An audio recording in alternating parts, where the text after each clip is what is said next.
It Kasi wasn't. syempre, when martial law was declared, you were abroad. It wasn't easy. I was when martial law was declared. We had expected something dramatic to Yes. happen. Would anybody have the guts to say na, oy, pare, galit ako sa'yo. Bakit ganyan naman ang mga magulang mo? Would they dare do that to you? At gayon, ang pinakahihintay ng buong bayang Pilipinas, nagkatotoo na rin ang pinapangarap na rekonsilyasyon na kahit tagal lang hinihintay ng buong bayan. At ang rekonsilyasyon na to ay dyan magaganap dito mismo sa RPN The Network sa pinakamalakas na programang Actually Yun Na, mga kababayan. Dito lang pwede magtagpo ang silangan at kanluran, ang langit at lupa, ang buwan at araw, ang Romualdez, ang Juanco, Marcos, Aquino at Ignacio. Walang iba kundi si Congressman Bongbong Marcos. Tumayo po tayo lahat at magpugay. Congressman! Isa tumayo. Hello, Wong. Welcome to Actually Yun Na. And thank you very much at pinaunlakan mo kami. No, not at all. It was a pleasure. Nung dumating yung paanyaya sa akin, sabi ko, bakit hindi? Sa wakas. Oo naman, at magkumparet-kumare tayo. Tama yun, Meron kaming inaanak, yung anak ko ng isang mayor from Isabela, si Mayor Bodji D. How are you? I am fine, thank you very much. I've been a little busy, but... I commented kanina na you lost a lot of weight. Is it because of your health club? Hindi. Well, I try to keep a health regimen. Talagang natutunan ko yun sa ama ko is to try and exercise. Lalo na pagka nangangampanya ka o nasa labas ka, it's very important, you know, because you have to keep going, you don't eat at the right time, di ka natutulog. So, those things have to be maintained. Speaking of your father, what was President Marcos like as a father growing up? Kasi how old were you when he was elected, Bale?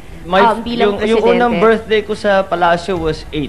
8 years old. Oh. So, actually, all of your teenage years? All of my teenage years and... Including your 20s? Most of my 20s. Oo. Yeah, mga 28 na kami nung umalis. So, that was a long, long time. Yeah, in the Was he a palace. disciplinarian?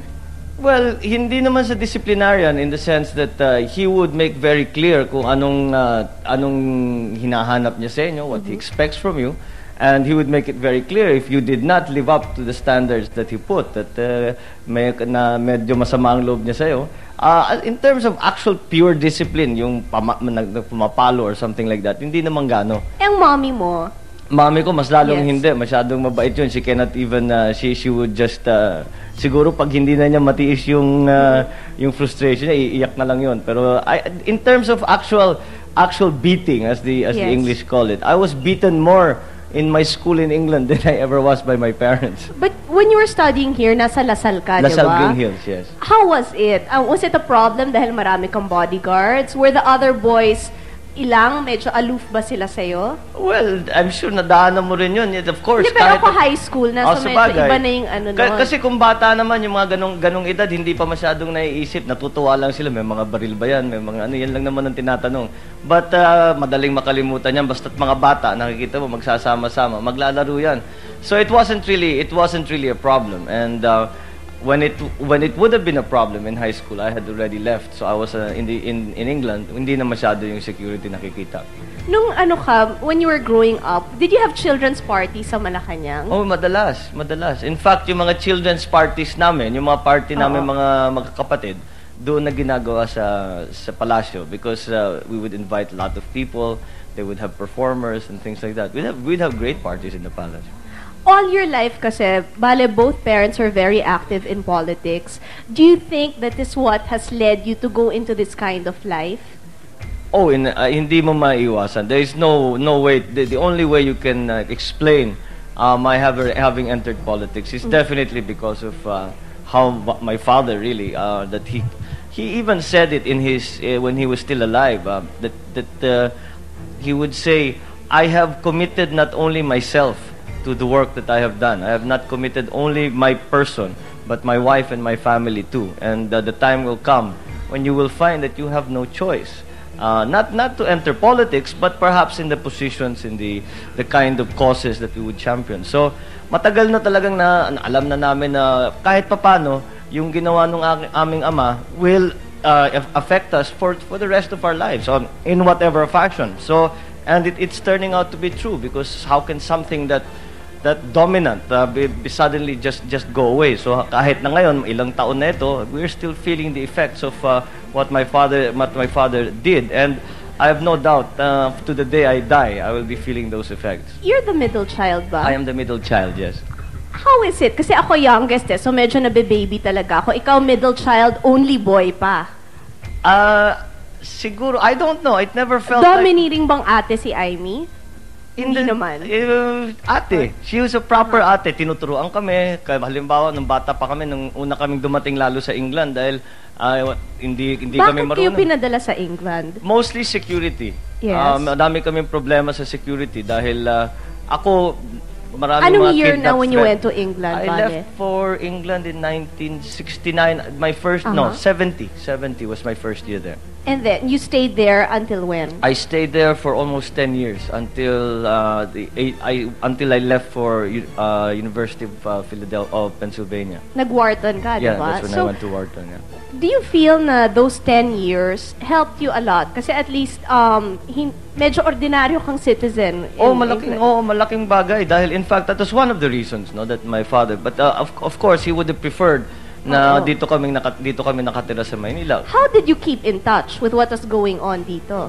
It Kasi wasn't. syempre when martial law was declared, you were abroad. It wasn't easy. I was when martial law was declared. We had expected something dramatic to Yes. happen. Because marami ng beses na my dad would say that this is a real problem. We may have to do this. We may have to do that. But in general, how did we keep up? My parents would send us newspaper clippings. We would call. We would write. In my school in England, there was you had to write one letter to your parents every week. Talaga. So that was actually a good thing, because iba yung tawag iba yung sulat. Yung sulat hinahawakan mo and you can read it again and again. And it really taught I think both sides, including my parents, the habit of writing. So they would send us the news nung nauso na yung videotape, magpapadala ng videotape. So that they would try, but inevitably pag uwi mo rito, maraming nangyari na hindi mo na namalayan. So you just have to catch up. Medyo let's go naman dun sa lighter side. Ang first girlfriend mo ba, since you were in England, British ba siya? Ay, naku, nung nasa England ako, wala akong panahon, hindi kami pinapalabas ng eskwelahan. They would let me out. I would be in school for, isang semester namin was 3 months. Sa 3 buwan, I would be able to sleep one night outside of school. Yun lang. Yun lang. And every month, I could spend one Sunday out of school. So when you'd make ligaw, dito na. dito na siguro sa Pilipinas. Kasi dito, doon, halos di ka, kahit yung mga restaurant, yung mga bar, di ka makapasok, yung mga nightclub.